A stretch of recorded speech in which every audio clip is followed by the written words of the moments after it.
Today we're going to talk about our blessing in unity. Hari ini kita akan membahas berkat di dalam kesatuan.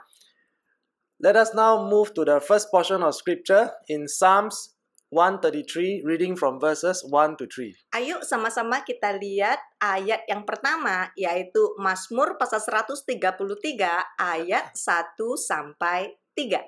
Behold, how good and how pleasant it is for brethren to dwell together in unity. It is like the precious ointment poured on the head, that ran down on the beard, even the beard of Aaron the first high priest, that came down upon the collar and skirts of his garments, consecrating the whole body. It is like the dew of lofty Mount Hermon, and the dew that comes on the hills of Zion. For there the Lord has commanded the blessing, even life forevermore, upon the high and the lowly. Nyanyian ziarah Daud. Sungguh alangkah baiknya dan indahnya apabila saudara-saudara diam bersama di dalam kesatuan. Seperti minyak yang baik di atas kepala meleleh ke janggut Harun, imam kudus pertama, dan ke leher jubahnya mentabiskan seluruh tubuh. Seperti embun gunung Hermon yang turun ke atas gunung-gunung Sion. Sebab kesanalah Tuhan memerintahkan berkat kehidupan untuk selama-lamanya, baik kepada yang di posisi tinggi ataupun yang di posisi rendah. Okay, now let us explore verse by verse. Ayo sama-sama kita mau bahas ayat demi ayat. Please take note that when we study this portion of scripture, the instruction to dwell in unity is not merely a concept, it is a law. Nah, sewaktu kita belajar ada bagian yang terpenting, yaitu kesatuan bukan permohonan, tetapi kesatuan adalah suatu aturan Tuhan. So it is a command that we must practice unity daily. Jadi adalah suatu aturan Tuhan, setiap kita anak-anaknya harus bersatu setiap hari. If we can move to the next portion of scripture in Romans 12, 9 to 10. Ayo kita lihat ayat berikutnya. The Bible says, love is to be sincere and active, the real thing, without guile and hypocrisy. Hate what is evil, detest all ungodliness, do not tolerate wickedness. Hold on tightly to what is good. Be devoted to one another with authentic brotherly affection as members of one family. Give preference to one another in honor. Roma pasal 12 ayat 9 sampai 10 firman Tuhan berkata, hendaklah kasih itu jangan pura-pura, tanpa ada maunya, tidak munafik. Jauhilah yang jahat, membenci dan tidak mentoleransi yang tidak benar di mata Tuhan, dan lakukanlah yang baik. Hendaklah kamu saling mengasihi, yaitu kasih yang benar sebagai saudara, dan saling mendahului dalam memberi hormat. So from here we want to learn the three very vital portions of unity. According to his law, there are these three portions of unity. First, we look at the unity with Christ individually and unity with each other as a family unit, and then we will proceed with unity corporately with everyone as a church. Jadi sesuai dengan aturan Tuhan, ada 3 kesatuan yang sangat penting. Yang pertama adalah bersatu dengan Kristus secara pribadi kita masing-masing ya. Yang kedua adalah bersatu dengan satu sesama sebagai satu keluarga. Yang ketiga adalah bersatu sebagai gereja tubuh Kristus. So remember, my friends, unity is to be one in spirit. First is unity with Christ. Second is unity as a family. Third is unity as a church. Jadi saudara, kalau kita berbahas tentang kesatuan adalah kesatuan di dalam roh kita bersama Kristus, bersama satu sesama, dan juga sebagai tubuh Kristus. So the first and most important portion is to be one with Christ. Yang pertama yang bisa kukatakan terpenting adalah bersatu dengan Kristus. Meaning to say we must consistently abide and adhere to His laws, making every effort not to indulge in sinful pleasure. Artinya melekat secara konsisten mentaati perintahnya. Meaning to say we must actively be hating all that is sinful, all that is evil, and all that is detestable to the Lord. Artinya juga kita harus secara aktif dan secara konsisten membenci semua yang berkaitan dengan kedagingan. Secara aktif membenci apa yang Tuhan benci. Okay, when we talk about unity with each other as a family unit, we are talking about oneness as a unit to be established by peace at home. Sewaktu kita bahas tentang bersatu dengan sesama yaitu di dalam keluarga, kita sedang bahas mendirikan rumah tangga yang damai, rumah tangga yang memberi dampak. Meaning to say this family unit must be fruitful. Rumah tangga ini adalah rumah tangga yang berbuah. And finally, when we look at unity corporately as a church, bersatu sebagai gereja tubuh Kristus, yaitu kita saling bekerja sama dengan kasih sehingga semua berhasil. the only way that we can come together as a corporate body in success and victory is to be united as one. Kita bisa berhasil menjalankan kehendak Tuhan adalah pada saat kita itu diikat oleh kesatuan. Psalms 133 verse 1, we know that in this portion of scripture, unity again is not a request, it is a law. And we can see clearly that this is a law to be found in Old Testament and in New Testament. Di Mazmur pasal 133 ayat 1, ini bukan suatu permohonan tetapi adalah suatu aturan. Sebab ini diketemukan bukan cuma di perjanjian lama tetapi ada juga di perjanjian baru. We look at the portion of scripture in Ephesians 4:1-6. It says, "So I, the prisoner for the Lord, appeal to you to live a life worthy of the calling to which you have been called. That is, to live a life that exhibits godly character, moral courage, personal integrity, and mature behavior. A life that expresses gratitude to God for your salvation, with all humility, forsaking self-righteousness and gentleness, maintaining self-control, with patience, bearing with one another in unselfish love, making every effort to keep the oneness of the Spirit in the bond of peace, each individual working together to make the whole successful. There is one body of believers and one Spirit, just as you were called to one hope when called to salvation, one Lord, one faith, one baptism, one God and Father of us all, who is sovereign over all and working through all and living in all." Efesus pasal 4 ayat 1 sampai 6. Sebab itu aku menasehatkan kamu, aku orang yang dipenjarakan karena Tuhan, supaya hidupmu sebagai orang-orang yang telah dipanggil berpadanan dengan panggilan itu. Hidup yang menunjukkan karakter ilahi, berani hidup benar, mempunyai integritas, kedewasaan rohani. Orang yang tahu bersyukur kepada Tuhan atas keselamatannya.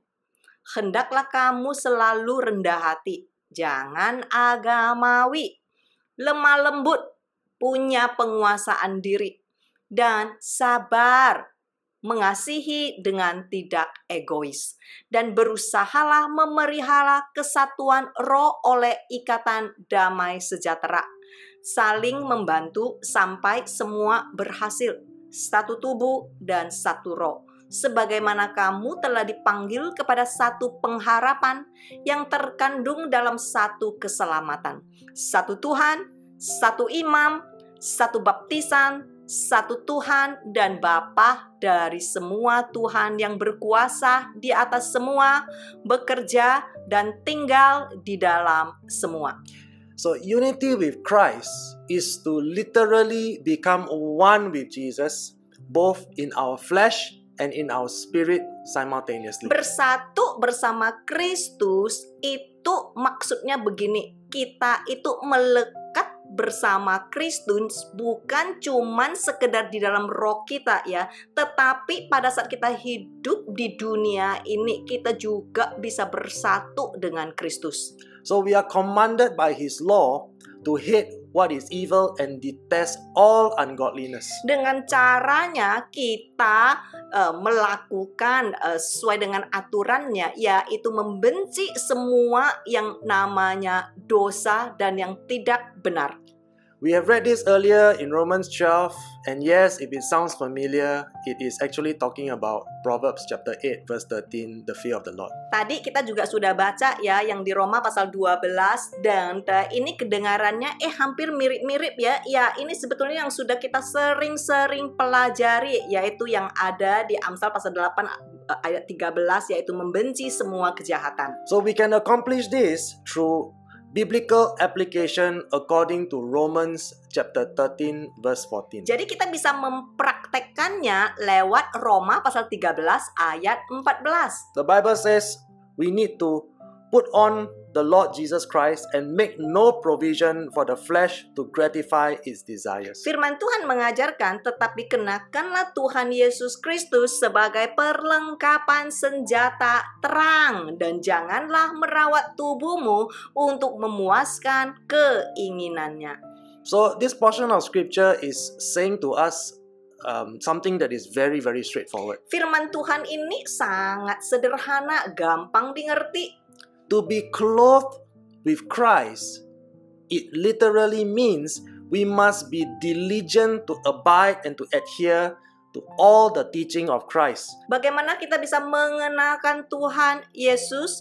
Adalah kita harus menjauhi, kita harus menolak semua yang jahat. And we must obey all His teaching that lead us to holiness. Yaitu dengan cara mengamati, mentaati ajarannya, hidup di dalam kekudusan. There must be no deviation.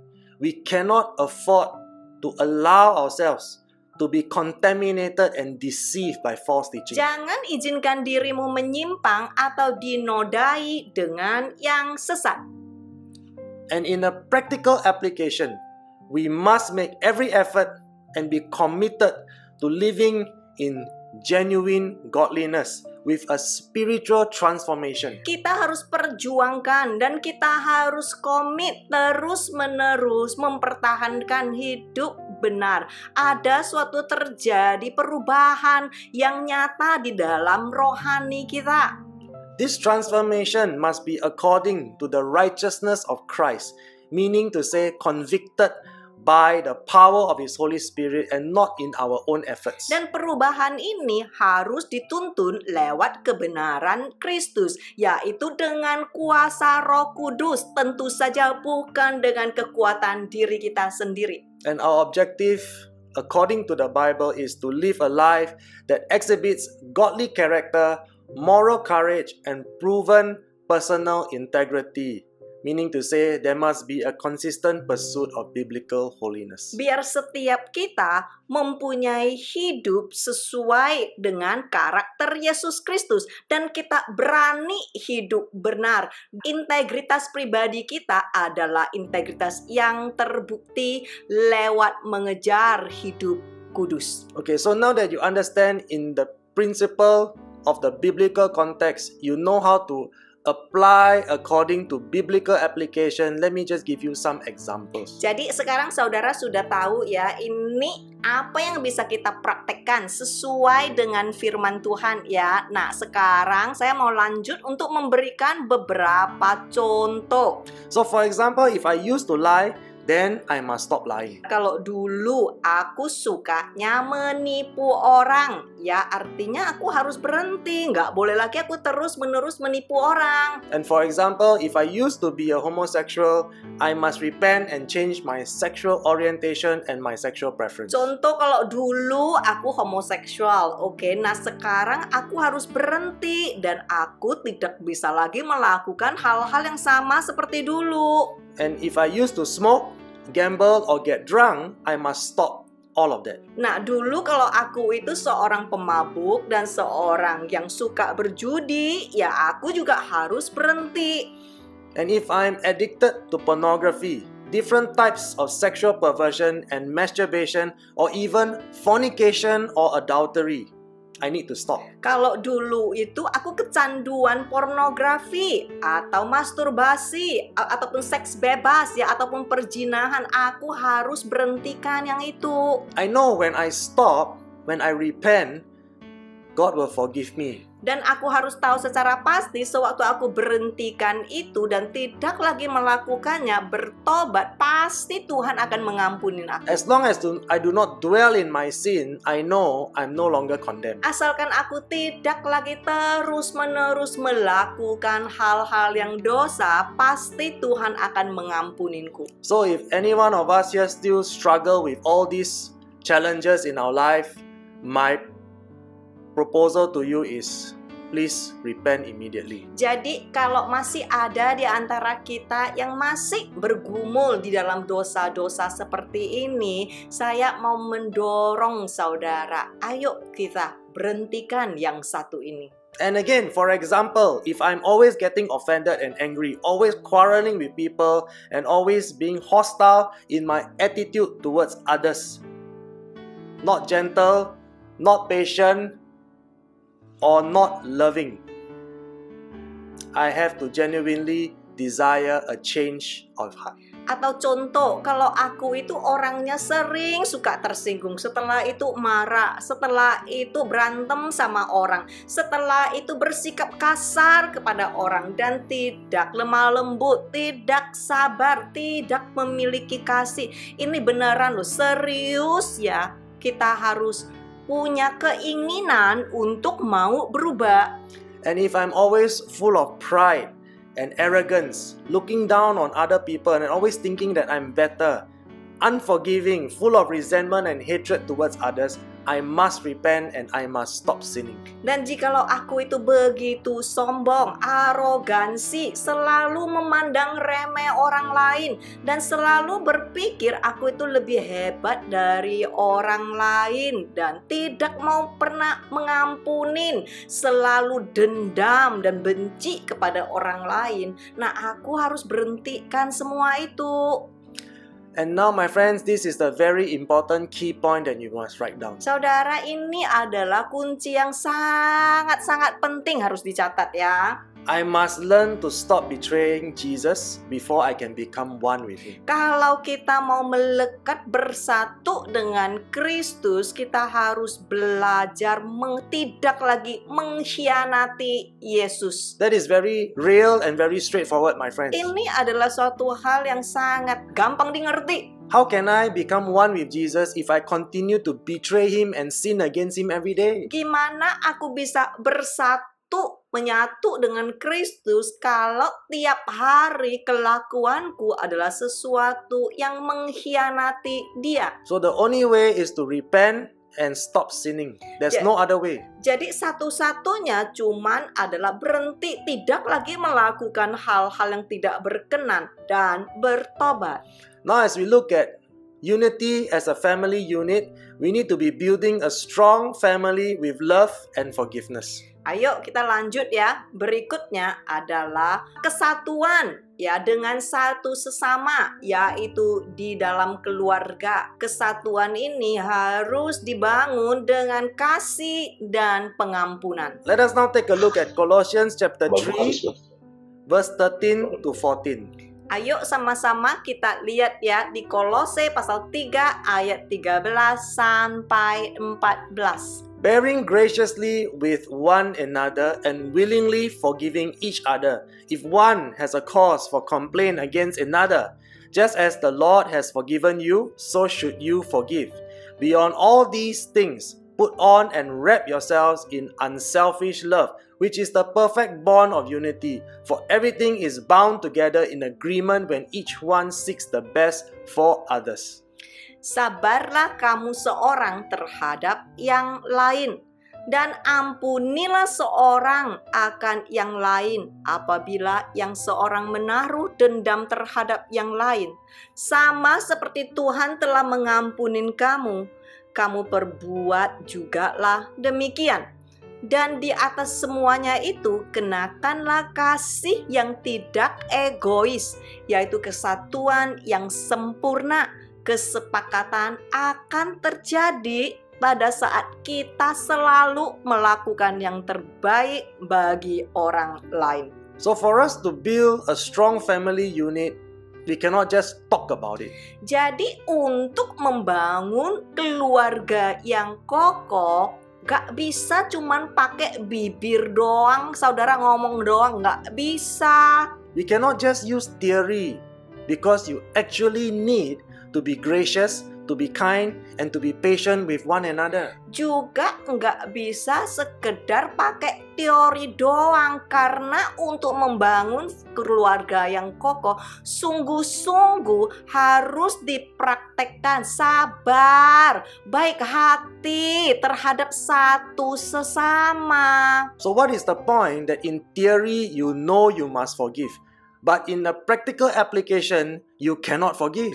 Jadi benaran gak ada gunanya kalau kita itu cuman secara teori doang. Oh iya, aku harus mengampuni. Tetapi di dalam kelakuan kita tidak pernah menunjukkan sikap yang sudah mengampuni. In order to keep the peace at home, we need to be gracious and forgiving and kind to each other. Sebab untuk menjaga damai di dalam keluarga, yang harus dipraktekkan adalah kesabaran, kebaikan, dan saling mengampuni. When God says we must be bearing graciously with one another, He is saying to us very clearly, stop quarreling. Sewaktu Tuhan berkata, sabarlah kamu seorang terhadap yang lain, artinya udah berhenti berantem. So husband and wives, this is a command to all of us. Ayo pasangan suami istri, tolong ini loh, ini aturan hukum Tuhan yang harus diterapkan di dalam keluargamu. This is the law that God says we all must abide. Ini adalah aturan dan hukum Tuhan yang Tuhan mau setiap engkau dan aku melekat dan ada di dalamnya. We must stop quarreling right now. Sungguh-sungguh pasangan suami istri harus berhenti berantem sekarang juga. And also God says we need to be seeking to be a blessing to one another. Bukan cuman itu, saudara, Tuhan berkata kita harus menjadi berkat buat satu sesama. So again, we know in theory, we must be a blessing to each other at home, right? As a family. Nah, sekedar teori ya, kita tahu ya, kita harus menjadi berkat satu sesama. Ini secara teori. But I want to encourage you to take the next step. Saya mau menguatkan saudara, ayo kita maju lagi. How do you know for sure that you are a blessing to each other? Caranya gimana sih kita bisa tahu apakah kita itu adalah berkat bagi pasangan kita? You can try by asking your spouse or your children, am I a blessing to you? Saudara bisa coba tanya kepada pasanganmu atau anak-anakmu, apakah aku adalah berkat bagimu? Perhaps you can try every day. You just ask your spouse and your children one time, am I genuinely a blessing to you today? Bisa nggak coba engkau setiap hari tanya kepada pasanganmu, apakah hari ini aku adalah berkat bagimu? The answer that you will receive depends on how genuine you are.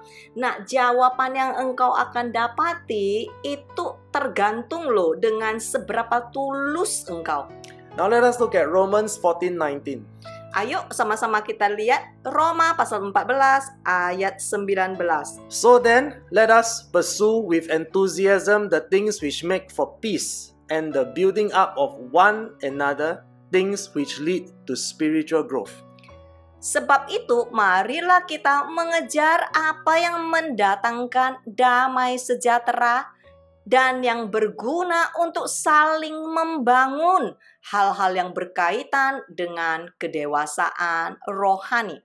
You see, God is again repeating, we must keep the peace. Lihat saudara, di sini diulangin sekali lagi, kita harus menjaga damai di sini.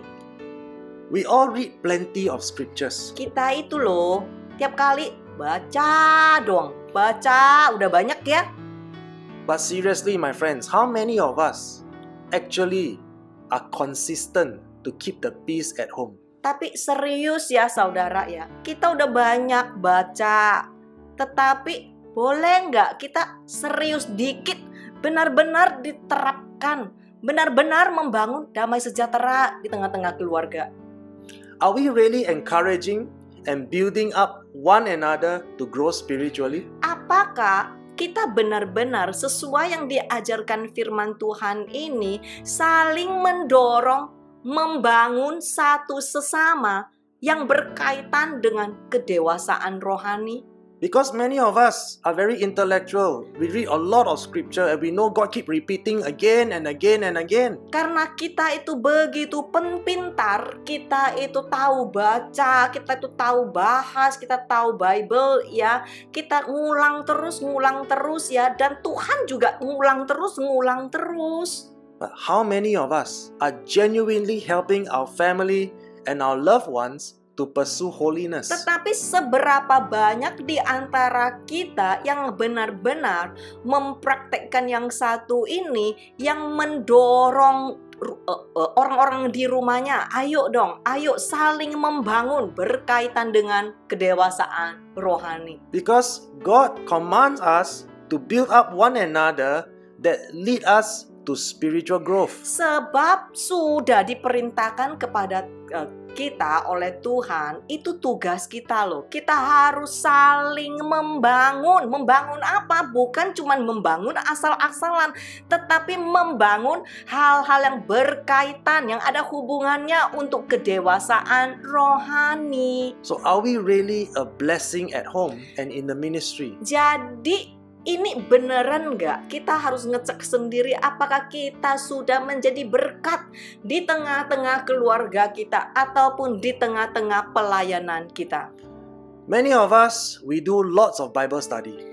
Banyak sekali kita ya suka Bible study, banyak sekali yang kita pelajari. Yeah, we join this class, we join that class, Bible study in the Kita church. bisa join grup ini, kita bisa join grup itu, kita bisa ada grup pembahas Alkitab di gereja. Ya, kita bisa join bermacam-macam. So do you not know that all our efforts in Bible study will be rendered useless unless we are able to put this law into practice? Saudara sadar enggak?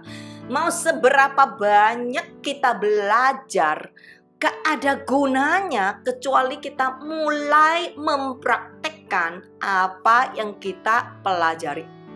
Some of us perhaps are still wondering, what law are you talking about? Mungkin ada yang bertanya kepadaku seperti ini, maksudnya apa ya, aturan apa sih, hukum apa sih? God is telling us very, very clearly, I command you to lead your family into spiritual maturity. Nah, aturannya sangat sederhana, saudara. Hukum Tuhan adalah begini. Tuhan berkata kepadamu, aku memerintahkan kepadamu agar kamu membangun keluargamu hal-hal yang berkaitan dengan kedewasaan rohani mereka. And again in my word, I command you to keep the peace at home and stop quarreling. Aturanku udah, jagalah damai sejahtera, jangan lagi berantem terus di rumah. So what is the point, my friends, if we know so much scripture but yet do not practice it? Jadi saudara, apa gunanya kalau kita tahu tahu begitu banyak firman Tuhan, udah belajar begitu banyak juga, tetapi tidak pernah dipraktekkan. You will see that not many of us will actually dare to ask our spouse or our children, "Do you see me keeping the peace at home?" Nggak seberapa banyak loh orang berani bertanya kepada pasangannya, bertanya kepada anak-anaknya, apakah aku ini berkat bagimu? We may know so much scripture, but yet we dare not even ask our spouse and our children, "Do you really see me reflect the character of Christ?" Kita bisa tahu begitu banyak firman Tuhan, tetapi apakah kita sudah berani bertanya kepada pasangan kita, anak-anak kita, apakah sewaktu kalian melihat aku mulai mempraktekkan firman Tuhan? We are so clever to quote scriptures, but then again, do we dare to ask our spouse and our children, "When you look at me and my character and my behavior, do I inspire you to pursue holiness and obey Jesus?" Kita begitu pintar ya, selalu ngutip-ngutip ayat, selalu ngaku mengenal banyak ayat, tetapi bisa nggak kita tanya kepada pasangan kita, tanya kepada anak-anak kita, sewaktu kalian melihat aku, apakah aku memberimu semangat agar kamu lebih mau mengejar hidup kudus dan taat kepada Yesus? So my friends, now we know talk is cheap. Jadi lihatlah saudara, ngomong itu gratis, ngomong itu gampang. Head knowledge, all our titles, all our credentials are all useless in the sight of God. Itu kalau kita cuma tahu doang di otak, ataupun kita punya gelar, ataupun kita punya kecakapan, gak ada gunanya di mata Tuhan. Just like you can have a doctorate in theology, but if you do not practice this very simple command at home, then you are not building your family according to God's command.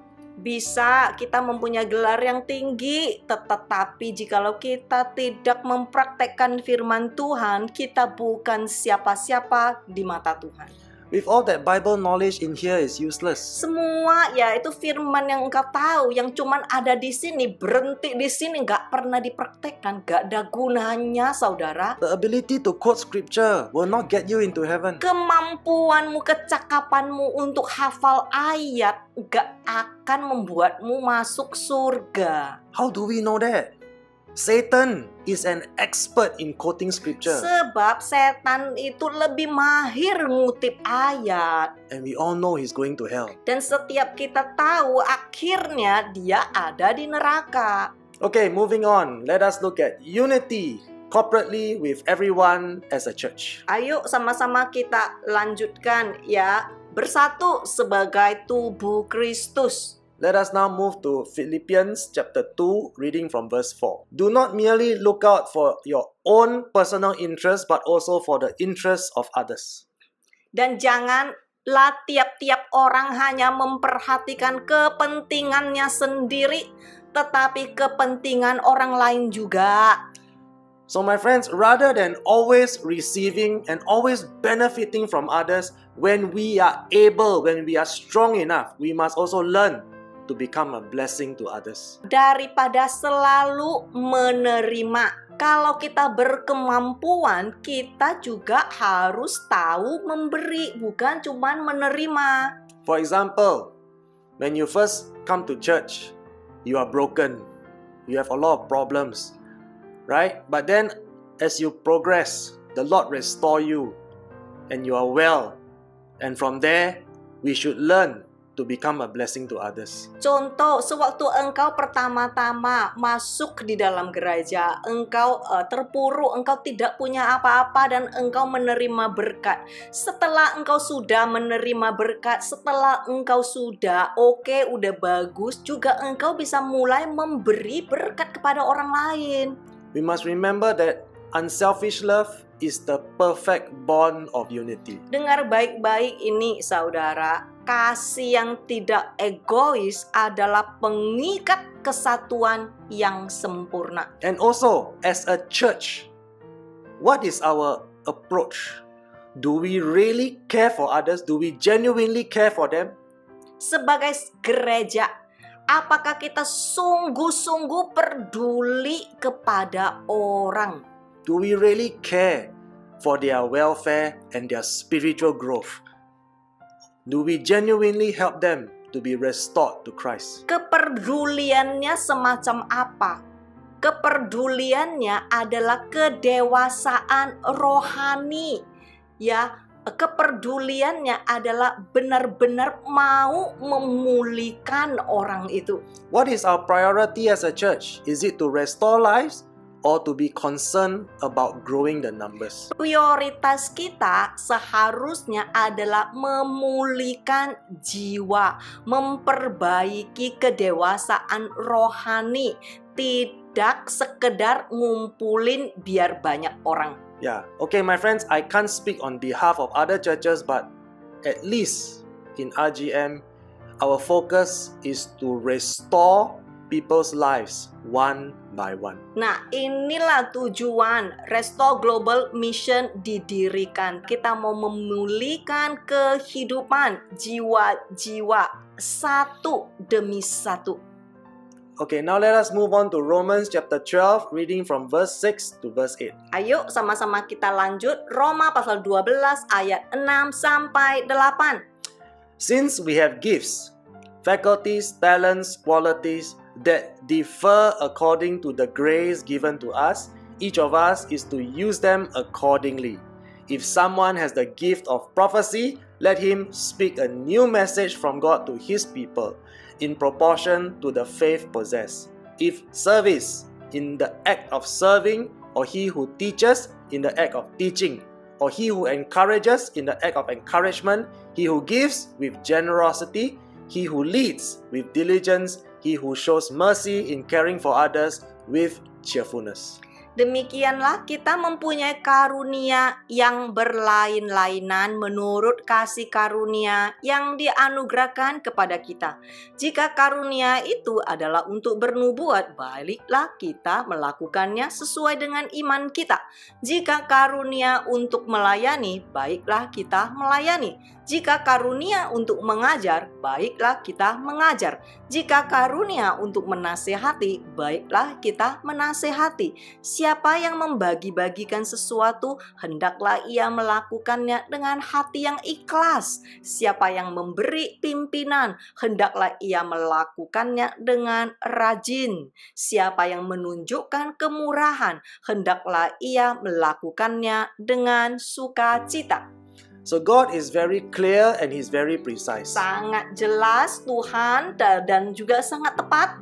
We are all given different gifts. Dari sini dikatakan setiap kita punya talenta masing-masing. So we do not have to covet for other people's gifts. Jadi kita tidak perlu cemburu.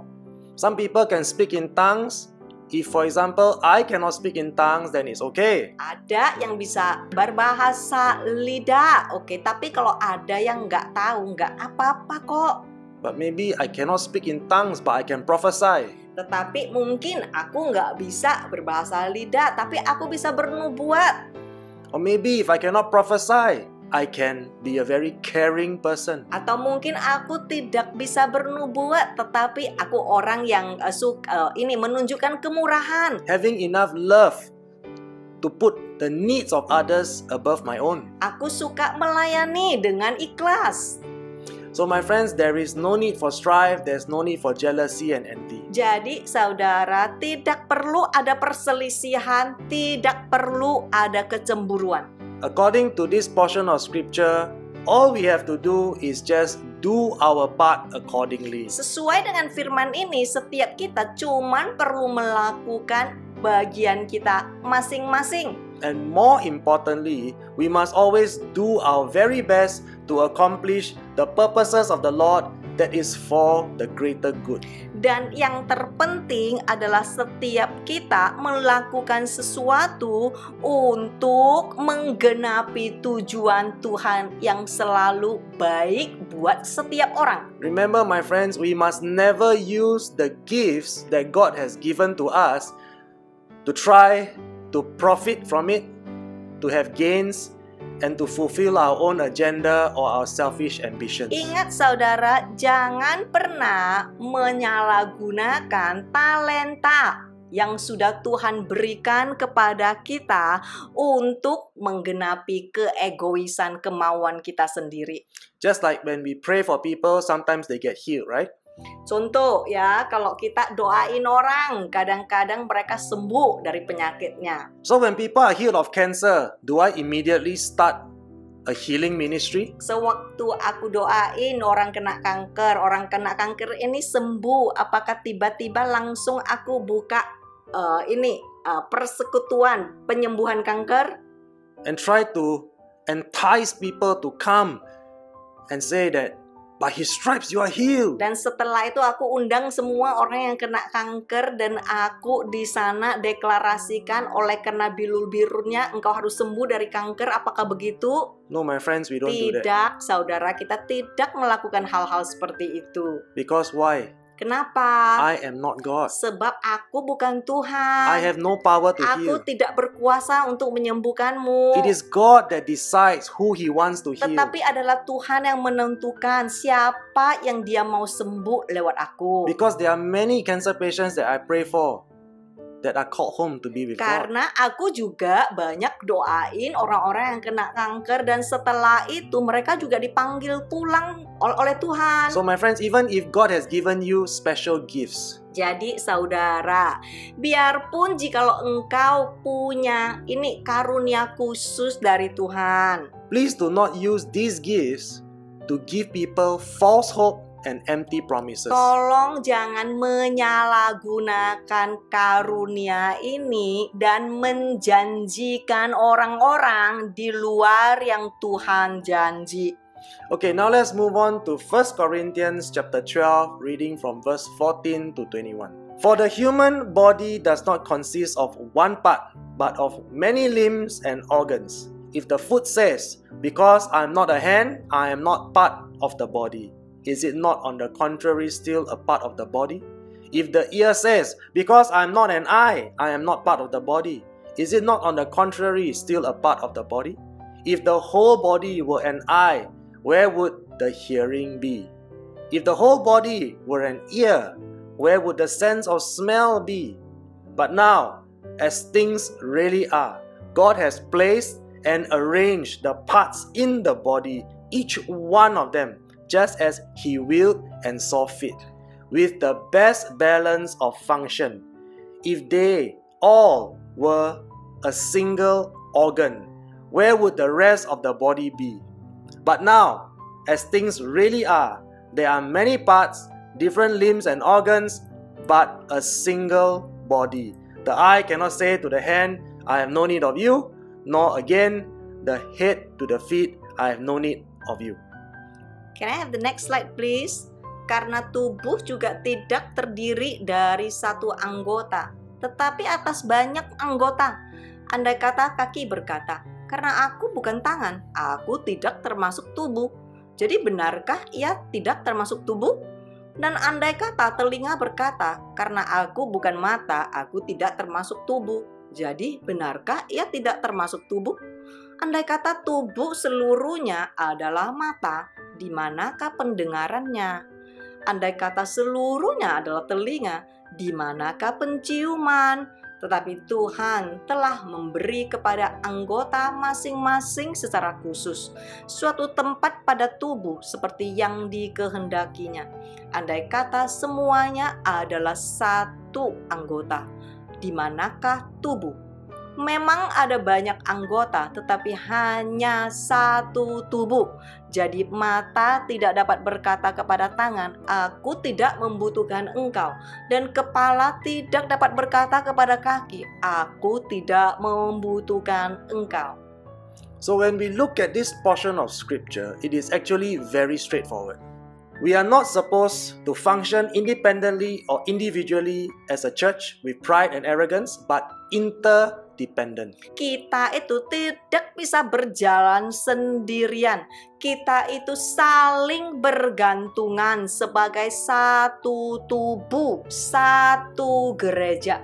Meaning to say, when we serve as one body, we need to serve in humility. Artinya sewaktu kita mau melayani di satu tubuh, harus ada kerendahan hati. When we continue to keep thinking about who is better, who is more powerful, who is more anointed, we cannot serve. Pada saat kita selalu mencari siapa yang lebih hebat, siapa yang lebih benar, siapa yang lebih diurapi, disitulah kita akan gagal di dalam melayani. There is one thing that we all must be very aware. Tetapi adalah satu hal yang harus kita perhatiin. Apart from Jesus, none of us have any power. Selain Yesus, setiap kita tidak ada yang berkuasa kok. We are all made differently.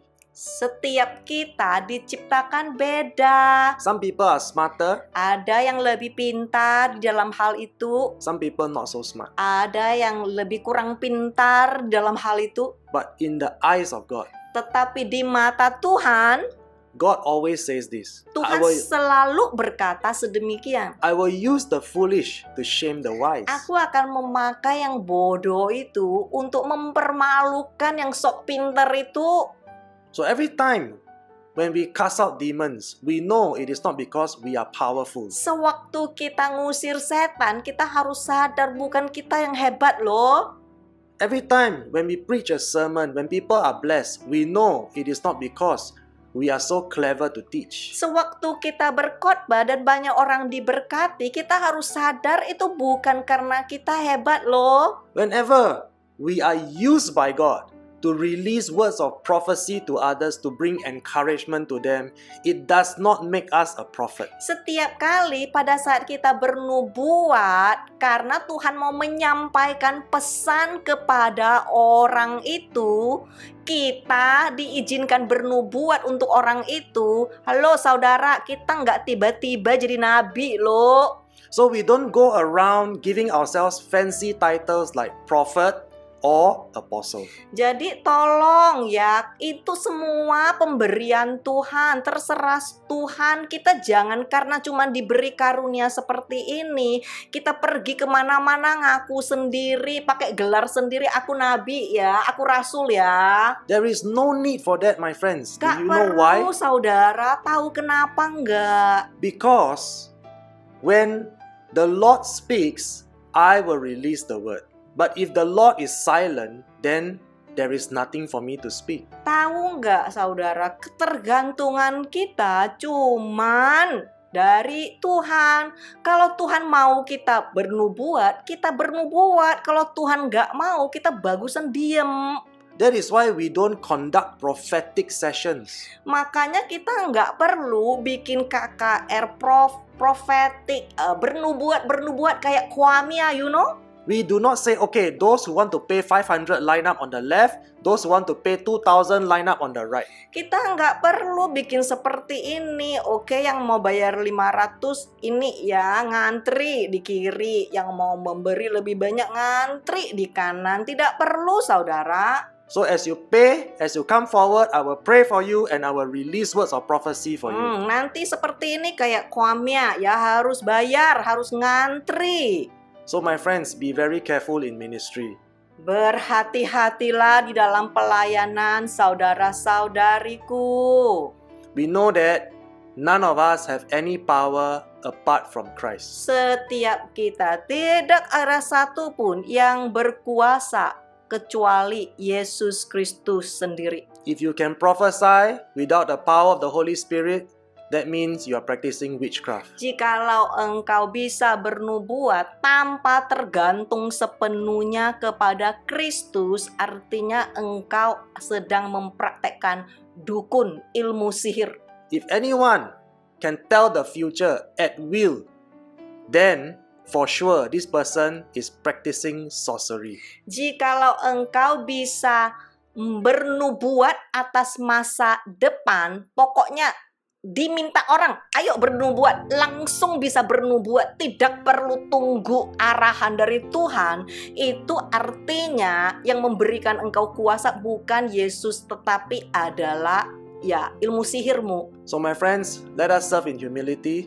Ayo sama-sama kita melayani dengan kerendahan hati. Let us know that apart from Jesus, we can do nothing. Di luar Yesus, kita itu bukan siapa-siapa. So now that you understand the importance of unity, unity with Christ, unity as a family unit, unity corporately as a church, we shall move on to the blessing.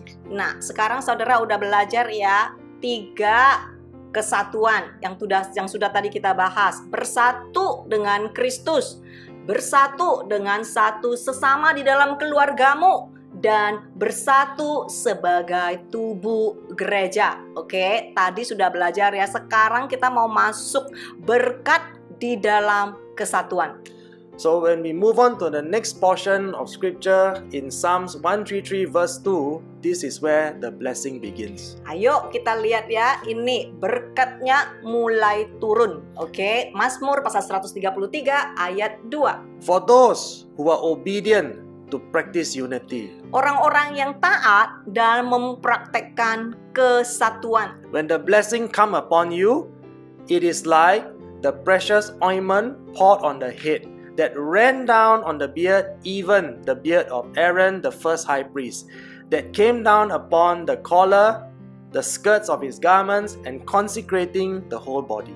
Sewaktu berkatnya mengalir, seperti minyak yang baik di atas kepala meleleh ke janggut, yang meleleh ke janggut Harun imam kudus pertama, dan ke leher jubahnya mentabiskan seluruh tubuh. Okay, my friends, when we read this portion of scripture, we know that the anointing that is from God is always holy. Lihat saudara, kalau kita pelajari firman ini, kita tahu ya, kalau ini urapan yang datang dari Tuhan selalu adalah yang kudus. However, please take note ya. Tetapi tolong dicatat baik-baik. The impartation of the leaders to the church will either consecrate or desecrate the body. Impartasi dari pemimpin gereja yang menurun ke bawah itu bisa mentabiskan seluruh tubuh atau menajiskan seluruh tubuh. Meaning to say the anointing that flows down from the leader, it will either bless or curse the body. Artinya, urapan impartasi yang turun dari pemimpin bisa mentabiskan, yaitu membawa berkat, ataupun bisa juga menajiskan, yaitu membawa kutuk terhadap seluruh tubuh. So whether it's a blessing or a curse, it depends strictly on the character and the nature of that particular leader. Mau itu mentabiskan atau mau itu menajiskan, itu sangat tergantung kepada karakter dan perilaku dari pemimpin itu.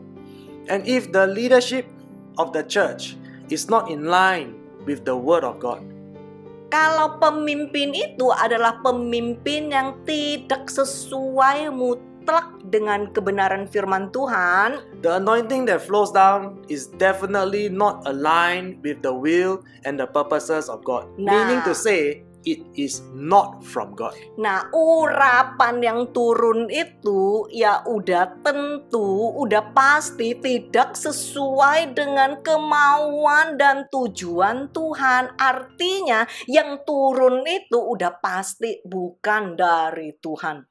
So as pastors, as ministry leaders, and even as the holy priesthood at home, we have to be very careful not to embrace or allow counterfeit anointing and false spirit.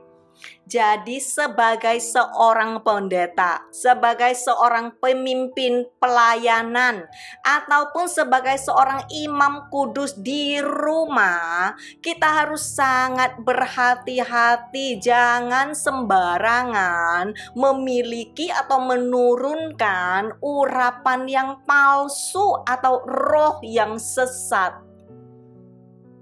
As what the Bible tells us, there are many false teachers today. Sebab firman Tuhan juga sudah memperingatkan kita, banyak sekali nabi-nabi dan pengajar-pengajar palsu di akhir zaman. So as the recipient, you need to be very careful whose teaching you follow and you accept, because you must test the spirit. Sebagai seorang yang menerima, sebaiknya engkau menguji setiap roh. Okay, now you have a rough idea, right? Let me just give you some examples. Ya, saya kasih contoh ya. So for example, if the head of the house is spiritually immature, Contoh, kalau imam kudus di rumah tangga ini kepala keluarga, contoh ya, tidak dewasa secara rohani. and this person is very unstable, always have mood swings, Dan kalau mereka itu tidak stabil, mut-mutan lah artinya ya. and still lying, and still full of pride, Dan kerjaannya suka menipu, begitu sombong, suka bohong. or maybe even committing adultery, Atau practicing free mungkin- sex. Atau mungkin masih berzina, oke? Ataupun seks bebas, biarpun ada istrinya di rumah. Or perhaps this person may be a Christian for many years but still smoking, or even addicted to pornography and masturbation. Ataupun bisa loh Kristen puluhan tahun tetapi tetap merokok, ataupun kecanduan pornografi atau masturbasi. So what kind of anointing or blessing do you think this irresponsible parent is providing for his family? Urapan dan berkat semacam apa yang datang, yang ngalir dari orang tua seperti ini, yang diturunkan kepada keluarganya dan anak-anaknya? According to the Bible, Jesus says the marriage bed is defiled. Sesuai dengan firman Tuhan, Alkitab berkata bahkan perilakumu mencemarkan ranjangmu. And when this person opened up so many doors for the evil one to come in, Dan sewaktu Imam Kudus ini membuka semua pintu-pintu yang gak benar, apa yang akan terjadi?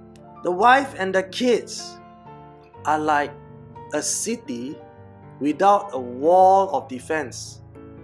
They cannot protect themselves against the attacks of the enemy. Kehidupan istri dan anakmu oleh karena perilakumu ibaratnya adalah kota yang tanpa tembok yang akan diserang oleh musuh.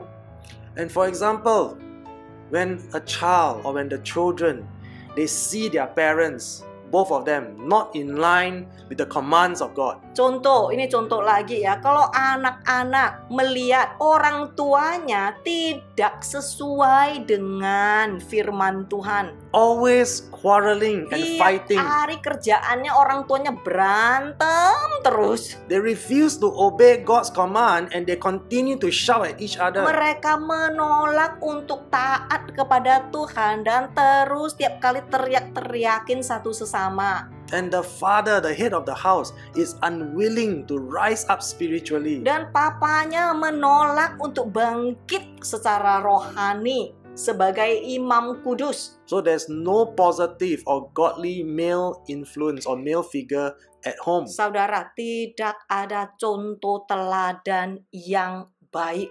So what will happen to the children? Apa yang akan terjadi kepada anak-anaknya? They will be thinking, what kind of Christianity is this? Mereka akan berpikir Kristen kayak begini. They will also start to rebel. Mereka juga akan memberontak. Perhaps even get addicted to pornography. Bahkan mereka bisa loh kecanduan porno. And perhaps even also start to explore taking drugs and trying out LGBT options. Dan bisa juga karena kekosongan mereka mulai ya mempelajari ya narkoba ataupun LGBT dan sebagainya. And also due to social media, when they go to school, they will start to compare with their friends in school and their expectations develop. Dan karena sosial media, mereka pergi ke sekolah dan mereka mulai membandingkan apa yang teman-teman mereka punya yang mereka tidak punya. So what happens to these children? Apa yang terjadi kepada anak-anak ini? They will have a lot of pent-up anger and frustration. Di dalam mereka akan sangat frustasi, penuh dengan amarah. A lot of them will even slip into depression Dan banyak juga yang akan depresi because they cannot have what their friends have. karena mereka tidak bisa memiliki apa yang orang lain miliki. And their parents are not giving them the security that they need. Dan orang tuanya tidak pernah memberikan keamanan yang mereka cari. And now, for example, if your church leader is greedy for money, Contoh, jikalau engkau adalah pemimpin yang begitu serakah akan uang, or your shepherd always quotes scripture out of context for their profit and their gain. atau contoh, pemimpinmu adalah pemimpin yang selalu ya ngutip-ngutip firman, Like for- ngutipnya juga salah. Like for example, if you don't give first fruit, God will curse you. Contoh, kalau pemimpinmu adalah pemimpin yang selalu ngancemin kamu, kalau kamu nggak memberi buah sulung, kamu akan dikutuk oleh Tuhan. The more you give, the more God will bless you. Lebih banyak kamu menabur, lebih banyak kamu menuai itu uang ya. So my friends, you know all these are false teaching, Saudara, right? kalau engkau udah tahu itu adalah pengajaran sesat. All these are twisting scripture out of Kalau context. engkau udah tahu itu adalah ini ya, sengaja memutarbalikkan firman Tuhan. So what happens when these leaders and shepherds that you follow are not teaching you the right things? Apa yang terjadi sewaktu pemimpinmu tidak pernah mengajarkanmu hal-hal yang benar? They do not abide or adhere to the requirements of the laws of holiness. Mereka tidak pernah mentaati peraturan untuk hidup kudus. So what kind of anointing or blessing or teaching do you think that entire congregation is receiving? Bayangkan urapan semacam apa yang ngalir di satu tubuh itu. Especially when the pastor says, oh, even if your husband has a mistress, it's okay. Apalagi jikalau pemimpinmu adalah pemimpin yang mengizinkan, nggak apa deh kalau suami di luar masih punya perempuan masih oke, nggak apa-apa. And demands that the wife must forgive. Dan masih ini ya mati-mati istri harus nerima apa adanya. And demands that the poor wife must accept the fact that the husband will bring the mistress home. Dan biarpun suami udah bawa istri muda pulang ke rumah, istri masih harus dimaksa nunduk sampai mati you nunduk. What kind of a blessing and anointing do you have? Urapan semacam apa yang ngalir di tubuh Kristus itu?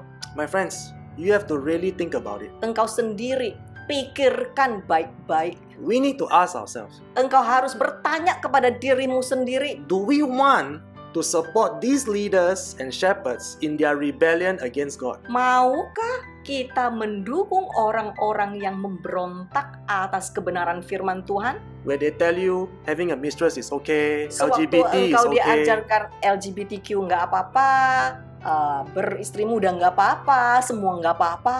Do you want to partake in their sins? Maukah engkau mengambil bagian di dalam kesalahan mereka? Do you want to continue to condone and endorse all their errors? Maukah engkau juga menyetujui kesalahan mereka? We really have to seriously consider our options. Engkau harus benar-benar secara serius memikirkan hal yang satu ini. And now we move to Psalms 133 verse 3. Ayo sama-sama kita lanjut Mazmur pasal 133 ayat 3. It is like the dew of lofty Mount Hermon and the dew that comes on the hills of Zion. For there the Lord has commanded the blessings, even life forevermore upon the high and the lowly. Seperti embun gunung Hermon yang turun ke atas gunung-gunung Sion. Sebab kesanalah Tuhan memerintahkan berkat kehidupan untuk selama-lamanya. Baik kepada yang di posisi tinggi ataupun yang di posisi rendah. You see, my friends, this is the real blessing. Lihat, ini berkat yang sesungguhnya. When we individually adhere and abide and we practice the biblical principles of unity with Christ. Sewaktu kita pribadi melekat dan mempraktekkan prinsip menyatu dengan Kristus, We will receive directly from God, our Heavenly Father, His spiritual nourishment. Kita akan terima langsung dari Allah Bapa kita, yaitu ini roh kita akan dijaga, dipelihara langsung dari Dia. And this spiritual nourishment is like the dew that comes from the hills of Zion. And this spiritual anointing will refresh us and revive us spiritually so that we can be strengthened mentally and emotionally.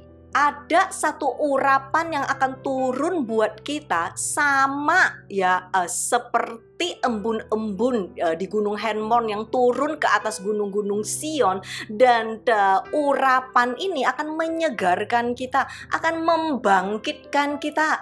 We will be spiritually refreshed and strengthened so that we will triumph over all the difficulties and challenges that we must overcome in this lifetime. Dan roh kita yang begitu disegarkan akan kuatnya secara mental, jiwa, dan raga agar kita mampu menghadapi kesulitan apapun yang sedang ada di muka bumi ini.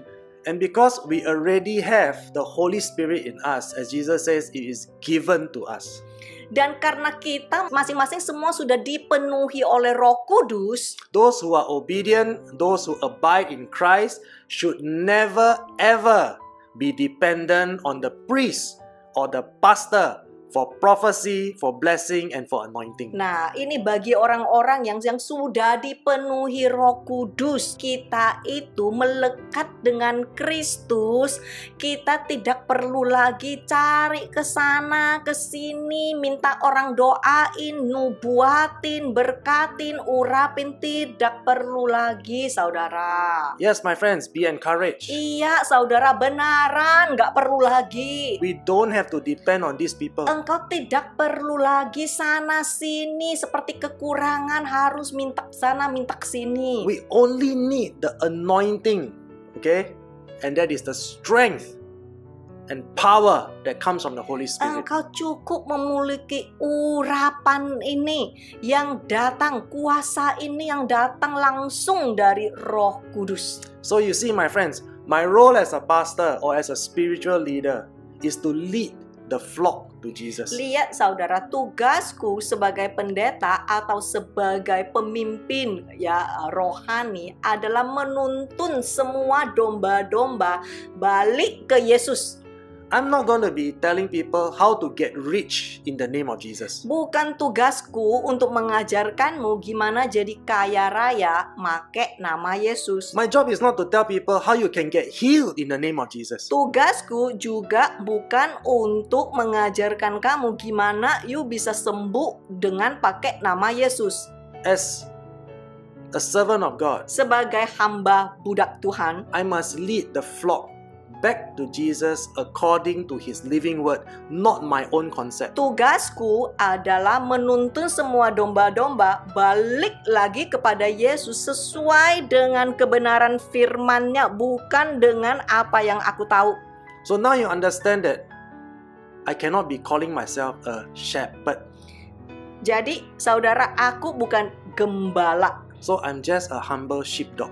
Aku cuman ini yang menjaga domba, penjaga domba. Jesus is the only real shepherd. Yesus sendiri adalah gembala yang sejati. Do you see that, my friend? Bisa melihat, saudara? So do not depend on men anymore. Jangan lagi bergantungan terhadap manusia. You can receive this anointing. Engkau bisa mendapatkan urapan ini langsung. God will directly bless you Tuhan akan langsung mengalirkan kepadamu. as long as you abide, Asalkan engkau melekat, as long as you obey. asalkan engkau taat.